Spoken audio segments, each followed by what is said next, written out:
pembahasan kali ini. Jadi kita membedah berawal dari sosok Abdul Qahar Muzakir, tapi ada banyak aspek yang ternyata muncul dari buku ini. Ada banyak aspek yang mungkin butuh kita diskusikan bersama. Ada banyak hal yang mungkin tentang kepenulisan atau mungkin tentang dinamika pro kontra tentang rokok yang memang beberapa tahun terakhir ini sempat bergejolak dan masih belum selesai sekarang. Oke, untuk sesi pertama saya buka 3 pertanyaan dulu. Langsung ya, Mas, monggo. Di depan, Mas. Monggo menunjukkan nama dan ini.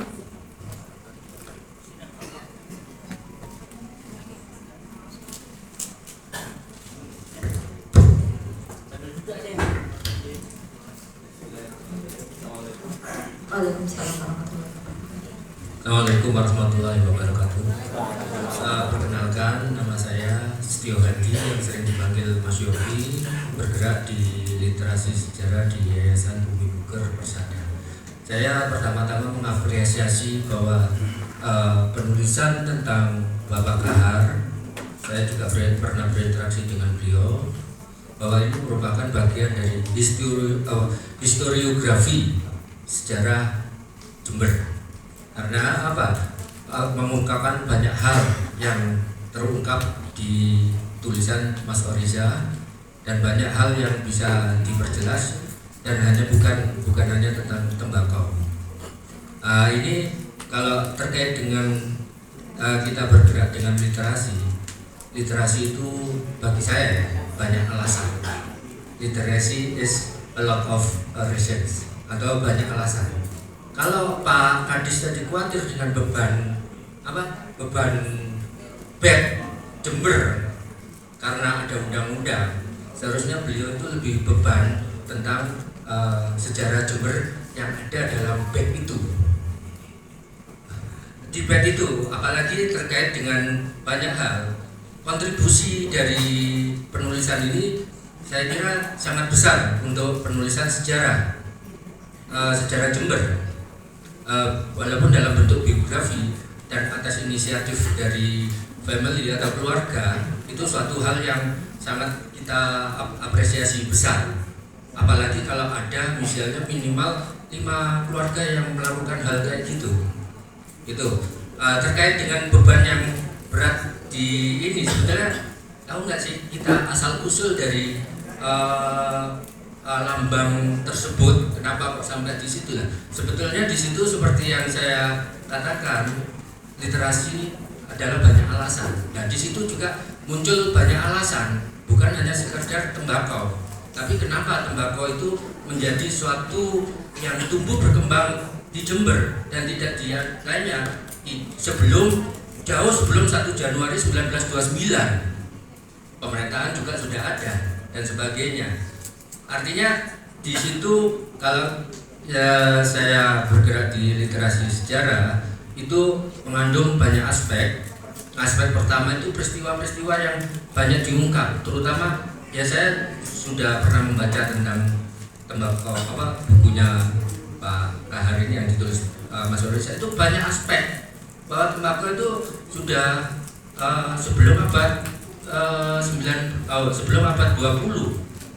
Jember kemudian berkembang menjadi suatu kota. Kemudian di situ banyak aspek juga yang bukan hanya sekedar satu alasan bahwa adalah terkait rokok adiktif. Nah itu nanti persoalan yang lain ya, undang-undang itu persoalan yang lain yang bisa diajukan ke MK dan sebagainya. Itu mungkin kita harus berkuat bahwa tembakau ini mengandung, terutama lambang ini mengandung banyak aspek sejarah, literasinya banyak alasan, dan di situ ada sosial ekonomi, politik, budaya dan sebagainya. Apalagi kalau dikaitkan dengan kondisi sekarang, saya menulis di Facebook saya itu Jember itu it's okay lah kalau itu stunting anak-anak, tapi lebih parah lagi adalah stunting budaya. stunting budaya itu dalam arti literasi budaya kita sangat lemah, dan ini menjadi tugas bersama antara perpustakaan dan kita yang ada di bagian literasi. Itu Pak. Yang pertama. Ya selanjutnya, bahwa untuk menguatkan, di situ kan ada temanya ya, untuk menguatkan kerjasama menggerakkan literasi berbasiskan inklusi sosial, suatu hal yang kita apresiasi. Ini merupakan mungkin langkah awal, dan jangan sampai ada dihentikan lagi oleh dinas perpustakaan dan arsip. Kemudian juga kita lihat bahwa literasi itu banyak alasan, atau ya kalau dalam bahasa Madura yang saya sangat kurang itu ya, literasi is a lot of reason, bahwa banyak pemikiran-pemikiran yang ada di situ. Sebetulnya yang perlu kita gali melalui media silaturahmi ini adalah menggali literasi tentang sejarah Jember yang memang berbasiskan local wisdom. Kemarin waktu di wawancarai, ya memang kalau saya diwawancari media, terutama Radar, itu saya minta tulis, saya tradikan menjawab tertulis. Ada literasi misalnya tentang rumah adat yang ada waktu itu, mengatakan rumah pecinan yang ada di Belungkung dan di beberapa tempat.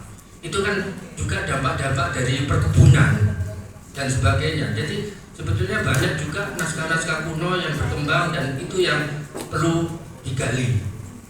Itu aja. Mungkin bukan pertanyaan ya. Tadi juga dibisiki loh Pak Kadis untuk memberi masukan-masukannya. Akhirul kalam. Assalamualaikum warahmatullahi wabarakatuh. Terima kasih Mas Yobi Setiohadi dari Yayasan Bumi Puger. Mungkin ada tanggapan nih langsung dari narasumber. Baik, ini saya kira tanggapan atau statement dari Mas Hadi ini sangat menarik bagi saya. Kenapa? Ada satu statement beliau yang mengatakan bahwa kita sekarang pada situasi mengalami stunting budaya. Saya sepakat saya itu. Karena memang justru sesuatu yang terjadi saat ini itu karena memang kita mengalami stunting budaya itu. Artinya stunting budaya itu kita defisiensi ya, ilmu kesehatan itu mengalami defisiensi budaya, di mana budaya melahirkan berbagai fenomena termasuk perilaku sosial dan sebagainya, yang itu kalau kita kaitkan dengan budaya di tembakau ini sebenarnya juga pada akhirnya kalau dari aspek kesejahteraan itu mungkin jadi kenapa itu sekarang muncul di lambangnya di Pemkab Jember kan begitu Bapak. Nah ini hal-hal begini memang harus kita banyak gali. Saya yakin anak-anak kita, cucu-cucu kita itu belum tahu. Nah ini saya kira menarik lontaran dari Mas Hadi ini, bahwa jangan sampai next ke depan kita mengalami stunting budaya. Dan saya pribadi mohon maaf, saya menganggap bahwa stunting budaya itu lebih berbahaya daripada stunting stunting dalam artian yang lebih spesifik lagi, kayak kekurangan gizi dan makanan. Karena kalau kekurangan gizi dan makanan bisa diselesaikan dengan penyelesaian gizi dan makanan, tetapi kalau stunting budaya ini persoalannya lebih serius lagi, lebih kompleks dan terkait dengan bagaimana pertarungan antar budaya yang terjadi. Saya kira itu tanggapan saya. Terima kasih. Ini mau menanggapi? Menarik ya, historiografi bahwasanya tidak harus selalu soal sejarah yang kaku dan sebagainya. Memang bagi saya benar, saya sepakat dengan Mas Yobi bahwasanya sejarah itu bisa diambil dari sejarah-sejarah personal. Di majalah New York ya, itu ada salah satu rubrik isinya personal history. Personal history ini adalah sejarah personal yang ditulisnya oleh orang-orang yang itu menjadi bagian dari sejarah. kebetulan selain menulis tentang Pak Kahar, saya juga menulis tentang sejarah biografi, dan saya bilang ini seperti narasi keluarga. Saya pikir sejarah tentang Pak Sutrisno, Rofik Nurhuda, Pak Trisi, Pak Rofik ya, Kaji Rofik yang tokoh petani tebu di Semboro, yang meninggal karena dibunuh oleh perampok di rumahnya pada tahun 2003. Waktu itu, dan kebetulan sekali lagi awalnya waktu itu saya diminta oleh anaknya juga, oleh Fikri. Kebetulan Fikri ini kakak kelas saya di Fakultas Pertanian UNES.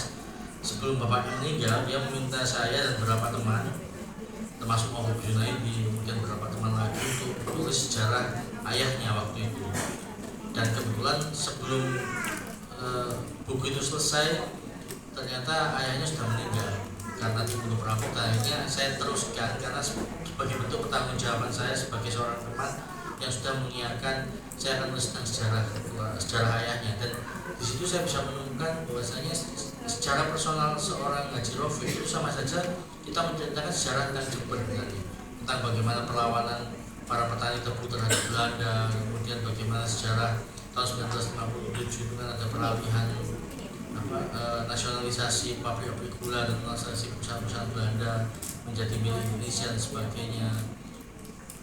Waktu itu mungkin kalau kita lihat sejarah besarnya adalah ini tahun 1900 peristiwa nasionalisasi, tapi ketika kita membaca sejarahnya Haji Rofik, mungkin kita membaca sejarahnya petani-petani yang lain, itu lebih bisa mempercaya bahwasanya ternyata dampak dari nasionalisasi tersebut dampaknya seperti ini di wilayah masyarakat kecil.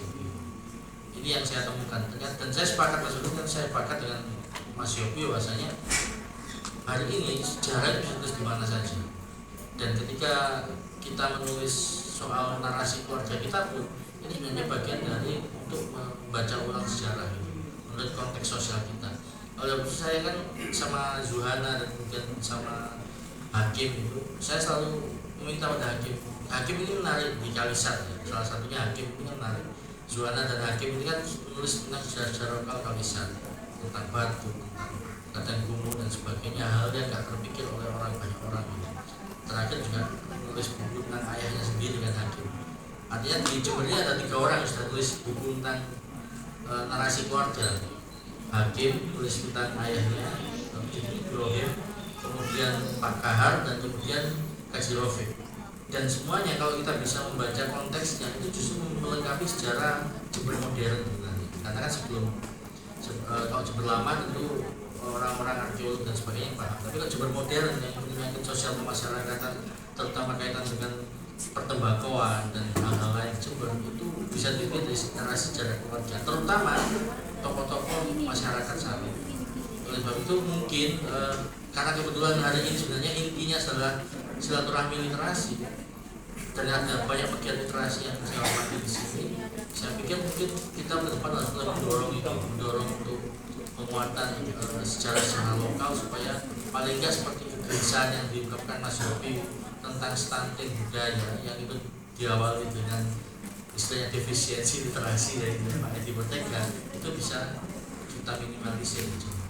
Karena Jember ini kan problem Jember, saya pernah bilang ke beberapa orang bahwasanya problem Jember adalah problem narasi. Kenapa Banyuwangi itu lebih hebat hari ini, kelihatan lebih hebat? Sebenarnya hanya masalah narasi saja. Narasi Anas pada masa itu berhasil menarasikan Banyuwangi seperti ini. Saya pernah ketemu dengan Anas waktu itu acara PBB Persatuan Wartawan Indonesia di Bali. Anas bercerita bagaimana dia berusaha menarasikan apapun yang ada di Banyuwangi. Bahkan batu-batuan itu yang ada di Banyuwangi, Anas pernah cerita dia meminta ahli untuk menarasikan apa makna batuan ini bagi Banyuwangi, budaya Banyuwangi dan sejarah Banyuwangi. Bahkan pada waktu itu atau waktu di Bali itu ada kebetulan nih, ada rame-ramenya KKN di Desa Penari. Kan waktu itu kan spekulasinya kan di Banyuwangi ya waktu itu. Dan yang mendapat banyak pertanyaan adalah pemerintah Banyuwangi termasuk Anas. Dan awalnya kan itu kan negatif ya, awalnya kan seolah-olah negatif karena kan kita tahu mungkin kan di Desa Penari kan kalau sudah nonton filmnya kan mati 2 kan orang-orang mahasiswa dan sebagainya di Desa Banyuwangi itu, sisa Desa Banyuwangi. awalnya itu kan seperti negatif, tapi ternyata oleh pemerintah Banyuwangi itu berhasil dibuatkan narasi bahwasanya yang menjadi positif, secara positif bagi Banyuwangi. Nah, di situ yang Jember masih lemah dalam narasi. Kemarin sudah dimulai, di luar pro kontra kontroversinya. Kemarin ketika Bupati Hendy Siswanto mengatakan Jember punya makanan khas yaitu rawon pecel, itu mengundang kontroversi, ya, tapi itu benar. Artinya benar apa? Itu yang harus dilakukan. Bertarung narasi di tingkatan wacana di tingkat masyarakat itu adalah hal yang kita butuhkan dari Jember. Banyak orang yang marah waktu itu ketika Bupati Hendy ngomong bahwasanya Jember makan nasi adalah rawon pecel. Yang pertama kali marah adalah orang-orang Banyuwangi. Kalau nggak bisa itu makanannya buatannya Banyuwangi, pecel rawon dan sebagainya. Tapi kan hanya masalah pertarungan narasi. Narasi sama seperti itu, misalkan kemarin kita tahu ya, sebelum Banyuwangi mengklaim mengklaim Ijen, kita tahunya Ijen itu daerah jalur tradisionalnya itu Bondowoso. Bondowoso nggak ada jalur tradisional Banyuwangi. Tapi hari ini dimanapun orang lihat Gunung Ijen Banyuwangi. Padahal itu Bondowoso. Kalau mau jujur lebih enak lihat Bondowoso karena Bondowoso kita bisa punya perkebunan. Bahkan saya pernah nginep di rumah bikinan Belanda tahun 1927 ini di Bondowoso di mana? Ini di Bondowoso. Tapi kalau di Banyuwangi hari ini Anas pintar sekali. Waktu itu kan dia bikin tur di Ijen, kemudian bikin konser jazz Ijen, apapun kaitan Ijen dikaitkan dengan Banyuwangi. Akhirnya hari ini di tingkatan nasional ketika ngomong Banyuwangi atau ngomong Ijen, Gunung Ijen, ya jadi Banyuwangi. Bahwa ada klaim, ya kan paling banyak wilayah Banyuwangi, itu kan masalah klaim saja, ya kan. Tapi narasinya yang penting pertarungannya di situ. Nah, itu yang dibutuhkan Jember. Dan saya pikir narasi-narasi itu yang bisa menciptakan kawan-kawan pegiat literasi di sini. Dan hari ini kebetulan juga sebenarnya inti pertemuan kita ada seperti itu. Jadi kita bersama ingin menguatkan gerakan kolektif kita untuk menciptakan narasi bagi Jember di setiap daerah. Mungkin itu.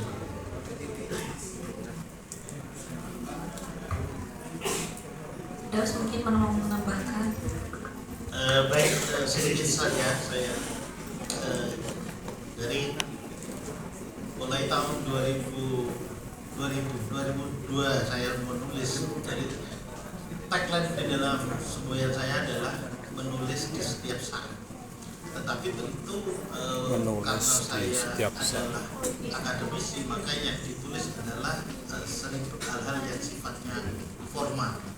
Tetapi dari benda buku ini katanya ada timbul juga bagaimana kalau kita masing-masing ya, tidak perlu seperti Pak Abdul Kahar Muzakir baru kita mau menulis, tetapi bagaimana dengan kondisi kita sekarang menulis tentang diri sendiri atau apapun yang dalam jangkauan pengetahuan kita, sehingga di Jember itu terkenal dengan pegiat literasi, kemampuan yang sesuai di dalam membaca dan juga menulis. Nah itu saya tutup dengan pantun, berliterasi ke kota buker, baca literasi biar pintar.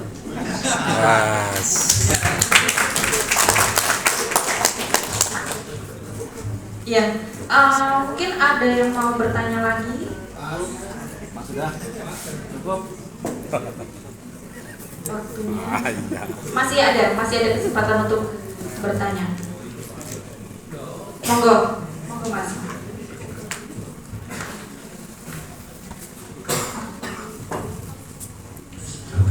Assalamualaikum warahmatullahi wabarakatuh. Waalaikumsalam. Hanya ingin menambahkan sedikit pertanyaan dari saya tadi. Perkenalkan, nama saya Ari, temannya Mas Yopi saya. Temannya Mas Yopi. Jadi pegiat literasi juga. Menarik bicara tembakau, tapi sayangnya nggak bisa merokok di sini. Saya ingin bercerita pengalaman pribadi. Saya punya penyakit asma itu akut. Mulai kecil, akhirnya saya tidak bisa banyak beraktivitas berolahraga. Tapi tapi semenjak saya merokok asma saya hilang sampai sekarang. Jadi saya menceritakan bahaya. tembakau itu semakin tinggi nikotinnya itu akan semakin enak rasanya. Artinya tembakau di Indonesia ini memang hampir rata kadar nikotinnya sangat tinggi. Nah, aturan terkait pengurangan kadar nikotin ini yang sebenarnya saya pikir menangkap banyak cerita dari di sini bahwa ini kan kaitannya dengan keberlangsungan nasib petani tembakau di Indonesia gitu. Dengan pengurangan kadar nikotin berarti ini kan memaksa pengusaha harus mengimpor tembakau dari luar. Ya. Terus kelanjutan kemudian dengan dipaksanya juga pengusaha rokok harus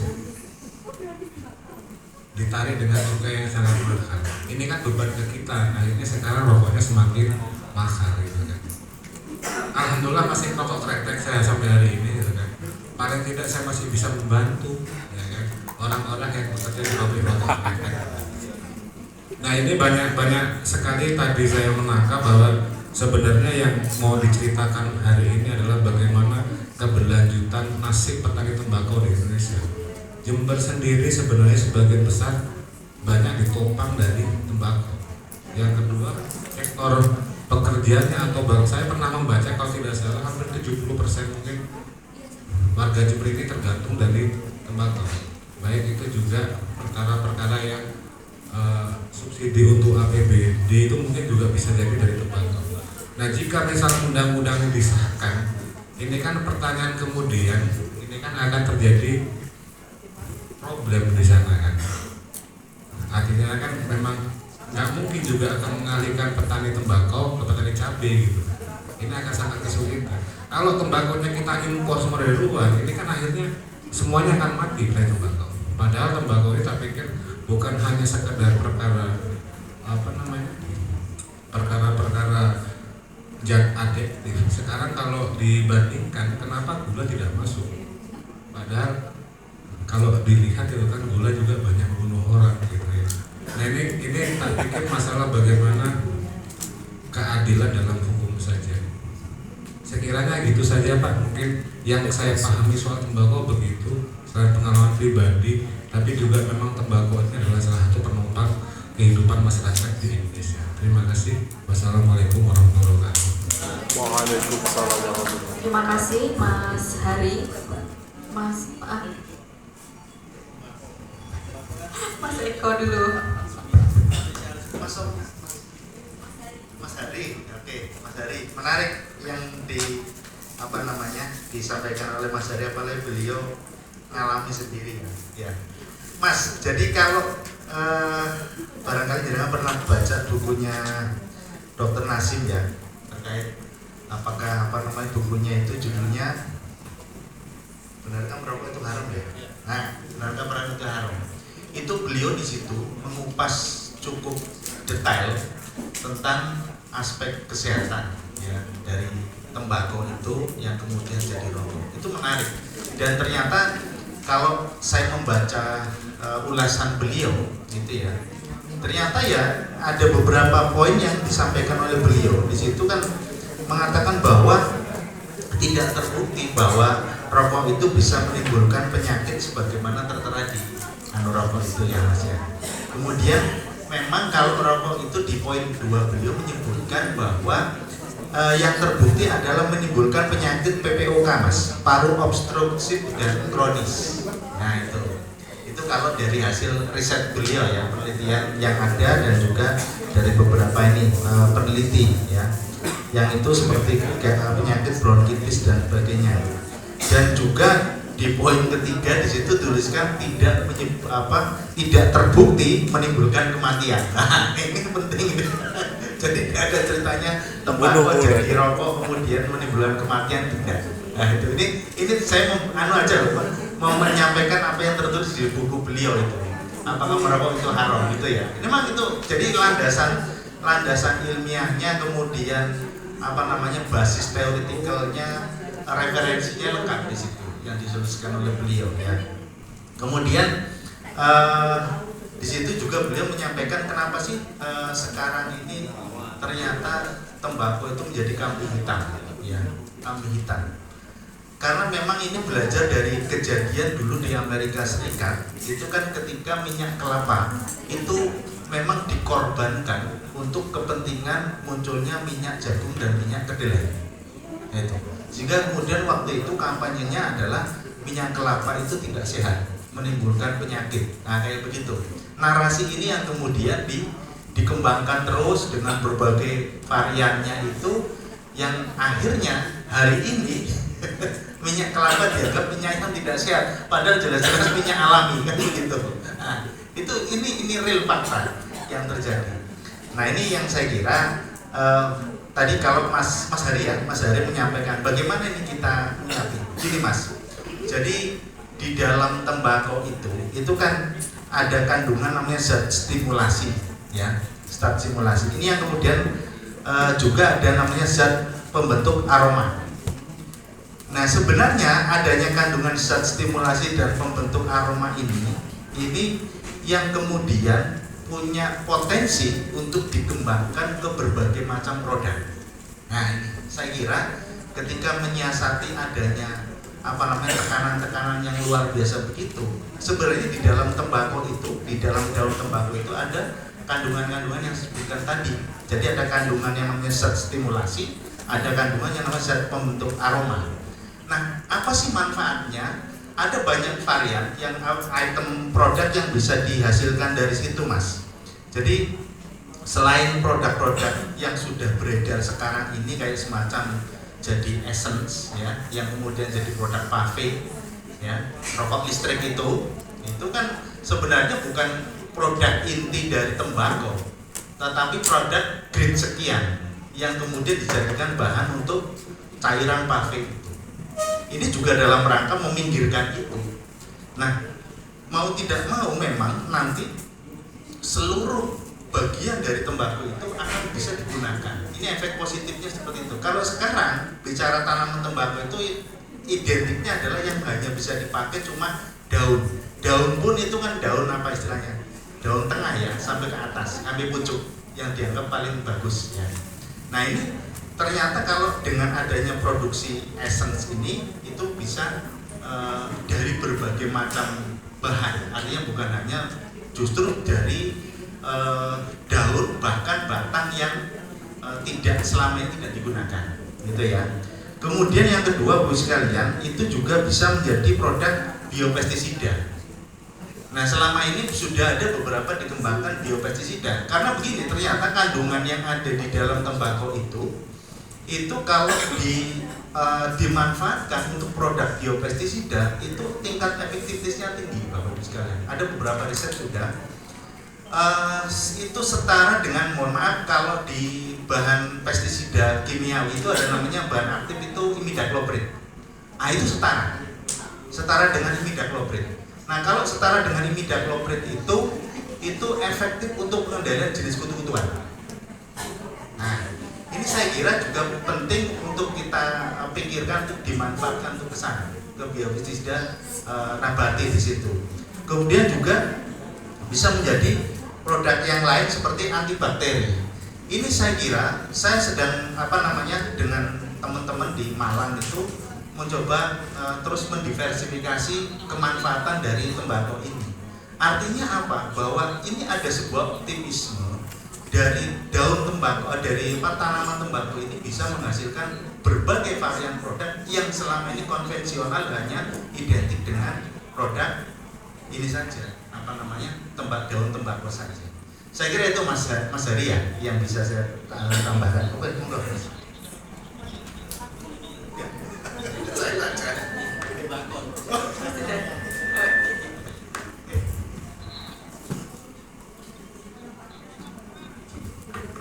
Ya, terima kasih Mas Eko. Ya, ini sudah ada kode-kode. Mungkin untuk teman-teman yang masih belum bertanya, mungkin bisa kita lanjutkan di luar forum setelah ini, karena setelah ini mungkin teman-teman bisa istirahat sejenak, tapi jangan meninggalkan ruangan karena setelah ini akan dimulai silaturahmi